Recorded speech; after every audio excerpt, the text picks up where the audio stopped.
में नहीं बिठाया जाता, स्मेल की जगह पे उनके बिस्तर नहीं लगाए जाते।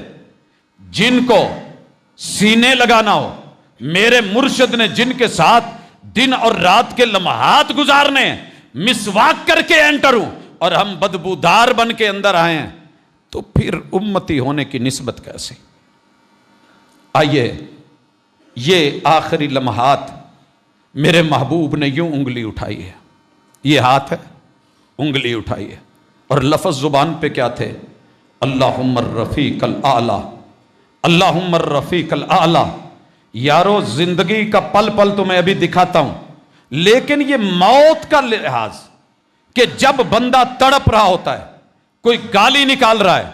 वालिद साहब के साथ बेशुमार बेड लगे हुए थे, वो आखिरी रात के मंजर नहीं भूलते। क्या क्या गाली है, क्या क्या आवारगी है, कितनी फिक्रें हैं,